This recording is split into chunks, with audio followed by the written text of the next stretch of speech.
ओम ज्ञानातिमिरान्धस्य ज्ञानञ्जनशलाकया चक्षुरुन्मीलितं येन तस्मै श्रीगुरुवे नमः।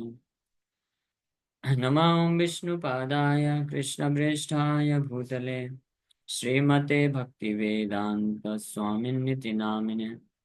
नमस्ते सारस्वती देवे गौरवाणी प्रचारिणे निर्विशेषा शून्यवादी पाश्चात्यदेशतारिणे नित्यानंद नमस्तुभ्यं प्रेमानंदप्रदायिने कलौ कल्मषनाशाय जानवापतये नमः। नमो महावदन्याय कृष्णप्रेमप्रदायते कृष्णाय कृष्णचैतन्य नामने गौरतुसे नमः। जय श्री कृष्ण चैतन्य प्रभु नित्यानंद श्री अद्वैत गदाधर श्रीवासादि गौर भक्त वृंदा। हरे कृष्णा कृष्णा कृष्णा हरे हरे हरे राम राम राम हरे हरे। हरे कृष्णा।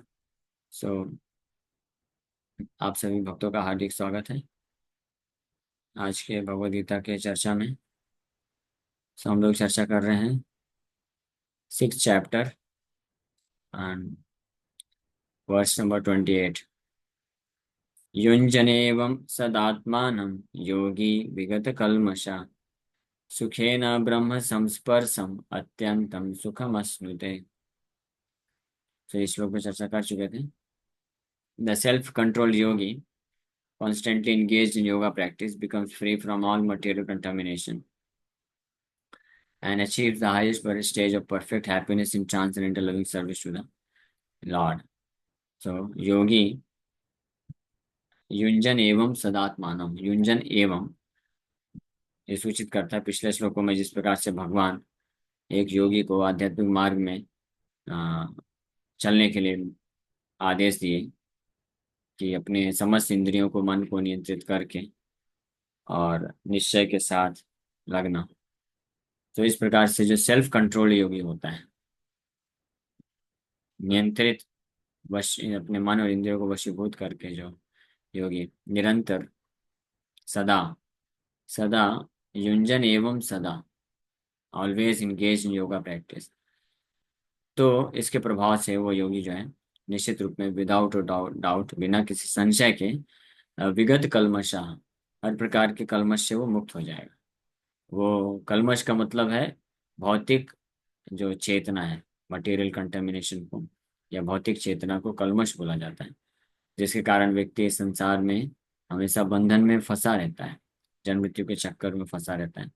तो इस कलमश से व्यक्ति मुक्त हो जाएगा जो अपनी इंद्रियों को नियंत्रित करते हुए सदा हमेशा निरंतर योग प्रैक्टिस में, यानी साधन, हमारे लिए साधन जो भक्ति है उसमें अपने आप को लगाता है और साथ ही साथ में ब्रह्म संस्पर्शम संस्पर्शम जो ब्रह्म को स्पर्श कर सकता है, यानी कृष्ण के संपर्क में आ सकता है, कृष्ण का साक्षात्कार कर सकता है, कृष्ण को देख सकता है।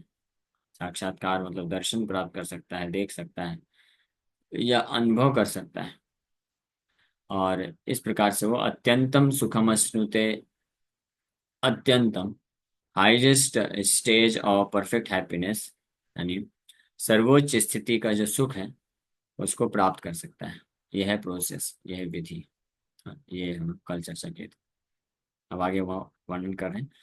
सर्वभूतेस्थम आत्मानं सर्वभूतानि चात्मनि ईक्षते योगयुक्तात्मा सर्वत्र समदर्शन।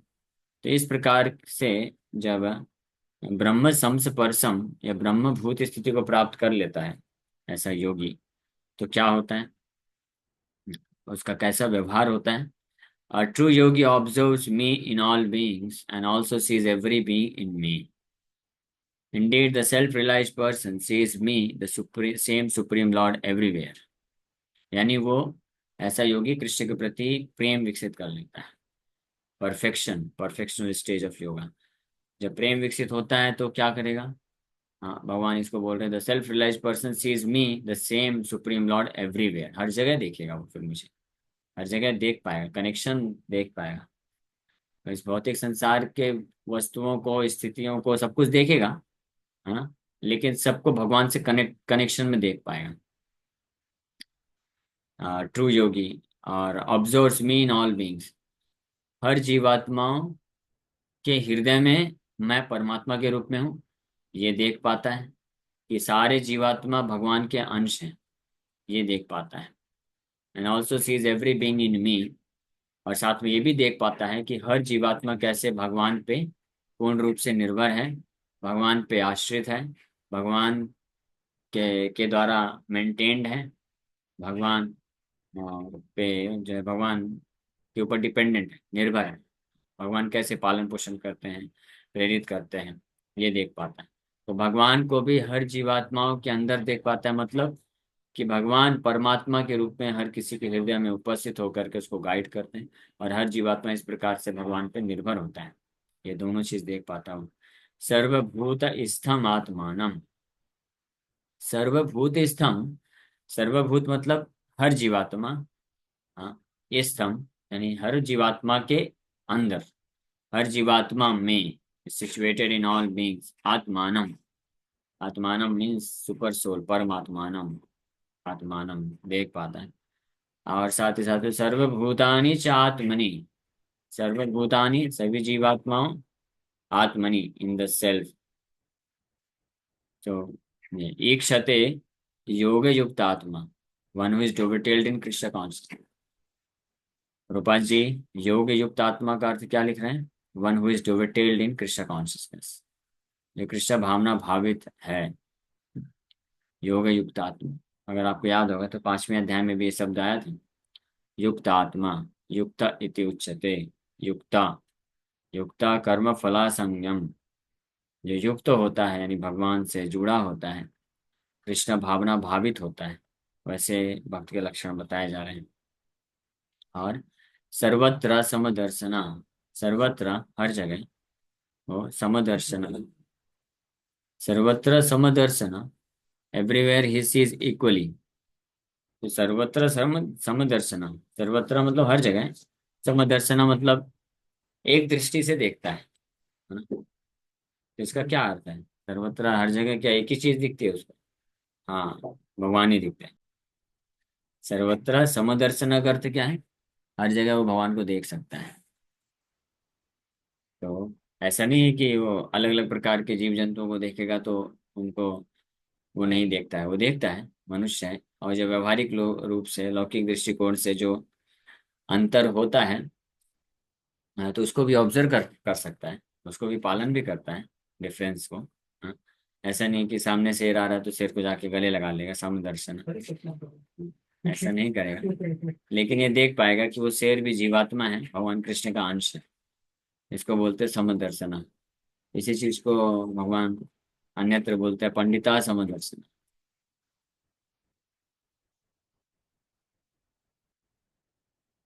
पंडिता समदर्शना भी बोलते हैं। विद्या विनय संपन्ने ब्राह्मणे गविहस्तिनि तुनि चैव स्वपाके च पंडिता समदर्शन। विद्या, विद्या और विनय से जो संपन्न होता है, दोनों चीज, है ना? विद्या, विद्या, विद्यम, विद्या विनयम ददाति, सुना ना? हाँ, विद्या ददाति विनयम। सो विद्या जो होती है वो विनय प्रदान करती है, और जो अविद्या होती है वो क्या प्रदान करती है? अहंकार। उसका उल्टा ही होगा ना। तो आज के स्कूल कॉलेज वगैरह में जो पढ़ के निकलते हैं, वो क्या होते हैं? उनके पास अहंकार होता है। आप बोलेंगे नहीं, अहंकार कहाँ होता है? बड़े विनम्र होते हैं, कितने पोलाइट होते हैं। आप देखिए कितना प्रेम से बात करते हैं, जो जितने पढ़े लिखे होते हैं, बड़े बड़े कंपनी का जो ऑफिसर, डॉक्टर, डायरेक्टर होते हैं, तो हर कोई इतना अहंकारी नहीं होता है। कुछ लोग बड़े प्रेम से बात करते हैं। जैसे मेरे कंपनी का जो डायरेक्टर था, वो बहुत अच्छे से बात करता था, कभी जो है वल्गर वर्ड इस्तेमाल नहीं किया, रिस्पेक्टफुली ट्रीट करता था, ऐसे बात करता, अच्छे से बात करता। तो फिर वो को अविद्या से फिर विनय उसको कैसे मिल गया? अविद्या से अहंकार मिलता है। तो अहंकार का अर्थ केवल ये नहीं होता है जो ऐसे करके बात करें। कोई हो सकता है हाथ जोड़ करके बात करें, प्रेम से बात करें, पोलाइटली बात करें। अहंकार का अर्थ क्या होता है? मिथ्या अहंकार की बात की जा रही है यहाँ पे। मिथ्या अहंकार मतलब गलत पहचान। अपने आप को शरीर समझ रहा है, तो हो गया ना मिथ्या अहंकार, हो गया पॉलिसी वो। जैसे ही अपने आप को शरीर समझा, हो गया अहंकारी, है ना। अपने आप को शरीर समझ, तो जो भौतिक भौतिक ज्ञान प्राप्त करेगा, तो भौतिक चीज के लिए प्रेरणा मिलेगी, भौतिक कार्य में संलग्न होगा, तो अहंकारी हो गया। और आध्यात्मिक ज्ञान प्राप्त करेगा, उसको विद्या बोला गया है, तो उससे समझेगा कि मैं ये शरीर नहीं हूँ, मन नहीं, मैं आत्मा हूँ, कृष्ण का अंश हूँ, तो ये हो गया विनम्र। इसी को बोलते हैं विनय। हाँ। तो ये जो असली ज्ञान होगा किसी के पास कि मैं कृष्ण का अंश हूँ, कृष्ण का दास हूँ, तो कृष्ण का दास होते हुए कृष्ण की सेवा के लिए सबको सबको अगर जो है युद्ध में मार भी देगा, तो भी सबसे वो विनयी है, वो विनय है, इज वेरी हम्बल।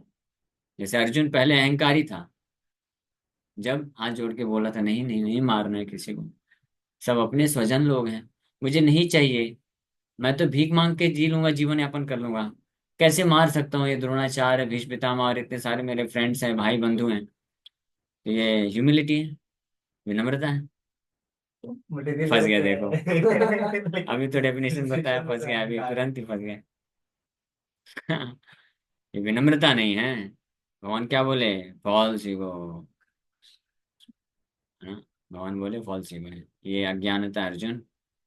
असोच्यानन्वसोचस्त्वं प्रज्ञावादां से भाससे, प्रज्ञावादां से भाससे, ऐसा लग रहा है कि तुम बड़ी ज्ञान वाली बातें कर रहे हो, उसी प्रकार से ऐसा लग रहा है कि बहुत विनम्र है, लेकिन विनम्रता नहीं है, ज्ञान की बातें नहीं है। क्योंकि जो असली पंडित होता है, नानु सोचंती पंडित, गता सुन से नानु सोचंती पंडित, जो असली ज्ञानी व्यक्ति होता है, जिसके पास असली विद्या होती है, तो वो कभी शरीर के लिए लैमेंट नहीं करता है, वो आत्मा के विषय पे सोचता है, भगवान के विषय में सोचता है। हाँ, इसलिए उसको ही असली विनम्र बोला गया है। सो ह्यूमिलिटी मीन्स, विनम्रता का अर्थ होता है to avoid by the instructions of the supreme lord is true humility.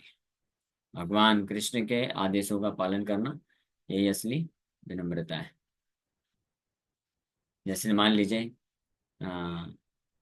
कोई कोई कोई स्टूडेंट है ना, और उसके स्कूल में टीचर है, प्रिंसिपल है, उसको कुछ करने के लिए बोलते हैं कि बेटा इस प्रकार से आपको करना है, तो बड़े प्रिंसिपल, नहीं सर नहीं हो पाएगा। फिर उसको समझाते हैं कि देखो ये जरूरी है, ये आपको करना ही पड़ेगा, आप नहीं करोगे तो आपकी स्टूडेंट नहीं कहलाओगे स्कूल को। नहीं सर फिर भी नहीं कर पाऊंगा, क्षमा करिए। तो विनम्रता है, विनम्रता नहीं है, आदेश का उल्लंघना कर रहा है, तो विनम्र कैसे हुआ? हम्बलनेस या पोलाइटनेस या विनम्रता का अर्थ होता है कि आपके जो सुपीरियर हैं, जो बड़े हैं, उनके आदेश का पालन करिए। वो विनम्रता कहलाती है। अगर उनके आदेश का पालन नहीं कर रहे हैं, तो क्या हो गया? फॉल्स ईगो हो गया, मिथ्या अहंकार हो गया। क्यों? ऐसा क्यों? क्योंकि इसका मतलब हम अपने आप को उनसे बड़ा समझते हैं। मिथ्या अहंकार का मतलब क्या है? कि अपने आप को गलत समझना, गलत, अपनी गलत पहचानी, तो मिथ्या अहंकार है ना। फॉल्स ईगो मतलब क्या होता है? ईगो मतलब, अहंकार मतलब क्या होता है? कि जो आप नहीं है, उसको अपने आप को समझना या अपने आप को श्रेष्ठ मानना। तो अगर आपने प्रेम से भी मना कर दिया कि नहीं, मेरे से नहीं, ये मैं नहीं कर सकता हूँ, हाँ, वो बात अलग है। कि अगर आप कुछ सेवा करने में असमर्थ हैं, तो आप बोल सकते हैं कि ये समस्या है, तो इसलिए मैं नहीं कर पाऊंगा। तो फिर जो सीनियर है, अथॉरिटी है, वो बोलते हैं ठीक है आप ये नहीं कर सकते, तो चलो ये करो। वो एक अलग बात है। हाँ। लेकिन अगर बोला जा रहा है कि नहीं आपको ये करना ही है, तो फिर करना ही है। फिर उसमें आप उसको क्या बोलते हैं, ये, मना नहीं कर सकते, ऑब्जेक्शन नहीं कर सकते। भगवान कृष्ण बोले स्पष्ट, मन मना भव मत भक्तो मत त्याजी माम नमस्ते, मेरा चिंतन करो, मेरा नाम जप करो। तो जो भगवान का नाम जप नहीं करता है, भगवान का चिंतन नहीं करता है, इस आदेश का पालन नहीं करता है, तो वो क्या है? अहंकारी है, पता नहीं क्या हो जाता है, चेक कराना पड़ेगा इंटरनेट। ओके। तो उसको मिथ्या अहंकार बोलते हैं, जो भगवान के आदेश का पालन ना कर सके, दैट इज फॉल्स ईगो। भगवान के आदेश का जो पालन कर सकता है, वो असली विनम्रता कहलाती है। सो योग युक्त आत्मा सर्वभूतानि चात्मनि ईक्षते, योग युक्त आत्मा सर्वत्र समदर्शन। समदर्शना पे हम लोग चर्चा कर रहे थे।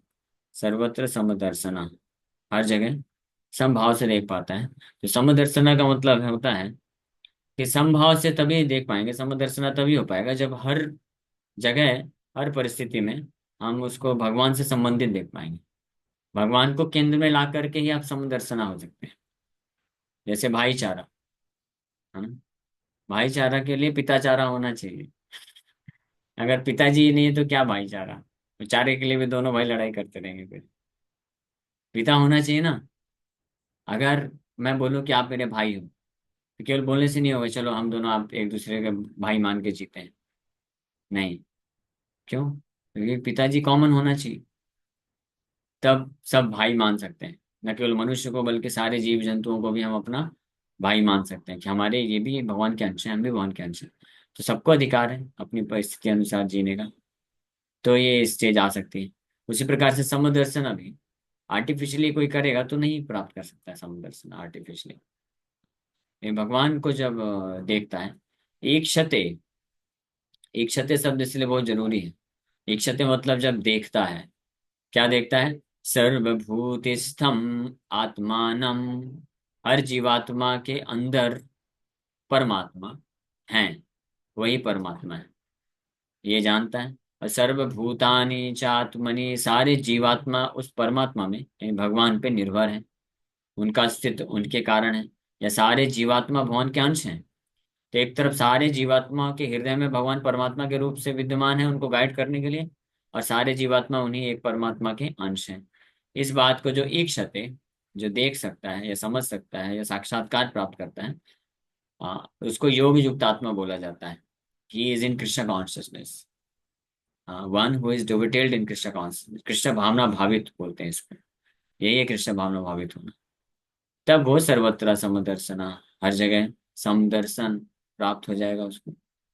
इसको बोलते हैं समदर्शन। भगवान को पिक्चर से हटा करके समदर्शन बनने का कोशिश करेगा तो कभी समदर्शन नहीं बन पाएगा। हमेशा कुछ ना कुछ डिफेक्ट रहेगा उसमें। इसलिए जो सो कॉल सोशल वेलफेयर एक्टिविटी होती है, समाज सेवा, ये तथाकथित जो समाज सेवा करते हैं, जिसमें भगवान को केंद्र में नहीं रखते, भगवान को साइड कर देते हैं, भौतिक स्तर पे करते हैं, तो इसमें हमेशा कुछ ना कुछ डिफेक्ट रहने वाला है। तो यूनिवर्सल वेलफेयर एक्टिविटी नहीं कर पाएंगे। या तो अपने समाज के लिए करेंगे, या तो अपने इसके लिए देशवासियों के लिए करेंगे, या मनुष्य समाज के लिए करेंगे। यही करने वाले हैं, है ना। मनुष्य समाज के लिए करेंगे, जीवात्मा गए भाड़ में, बाकी जीव जंतु। प्रजा, प्रजा का अर्थ क्या होता है? जिनका जन्म हुआ है प्रदेश में उनको प्रजा बोलते हैं।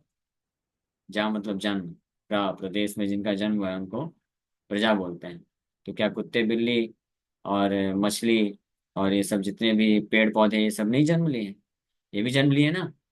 तो भी प्रजा है, तो भी हमारे सब भाई बहन हैं। तो ये दृष्टि कब प्राप्त होगी? जब कृष्ण को केंद्र में रखेंगे तब प्राप्त होगी, नहीं तो नहीं प्राप्त होगी। तो फिर वो उनका जो समाज सेवा है, सो कॉल्ड समाज सेवा, किसी का तो, किसी को तो हार पहना रहे हैं और किसी का गला काट रहे हैं। इसको शास्त्रीय भाषा में एक शब्द इस्तेमाल किया जाता है, अब मैं भूल गया। उसका अर्थ ये है कि जैसे किसी के घर में कोई ब्राह्मण आए, तो एक हाथ से तो ब्राह्मण का जो है पैर वो कर रहा है, धो रहा है, और दूसरे हाथ से हाथ में तलवार लेके गला में लटका रहा है। कौन से? हाँ, क्या बोलते हैं, कुछ तो है ऐसा, मुझे भी भूल रहे हैं। ये इस प्रकार की मुंह स्थिति में को राम बोल। बगल में चलती अच्छा हाँ, हिंदी में बोल सकते हैं मुंह में है। राम बगल में छुरी। वो एक अलग चीज है, संस्कृत में भी ऐसा एक टर्म है। ये तो उसी प्रकार से कृष्ण को अगर साइड में रख दिया कोई, तो वो समाज सेवा कर ही नहीं सकता है। केवल सो कॉल्ड समाज सेवा जो है उसका धोखा ही होगा, और कुछ नहीं है। जैसे एक बहुत बड़ा फेमस ऑर्गेनाइजेशन हुआ जो कुत्तों के ऊपर अत्याचार के खिलाफ खड़े होते हैं, कुत्तों के ऊपर। तो उसकी जो मेन, हाँ, उसकी जो मेन मालकिन है या डायरेक्टर है, एक माता जी, तो वो इस अभियान को चालू की थी। क्योंकि ये बहुत बड़ा दिक्कत, उन्होंने पूरा नियम बनाया कि कुत्ते को अगर आप रस्सी से बांधते हैं तो उस रस्सी का कितना वेट होना चाहिए, कितना लेंथ होना चाहिए, ये सब पूरा बताया कि इससे प्रॉपर होना चाहिए ना, कुत्ते को तकलीफ नहीं होना चाहिए, उसका गले में लगना नहीं चाहिए। और बेचारा दौड़ना चाहता है तो उसको छूट मिले, ये सब अलग अलग नियम। लेकिन वो ब्रेकफास्ट में क्या खाती है? गाय का मांस खाती है।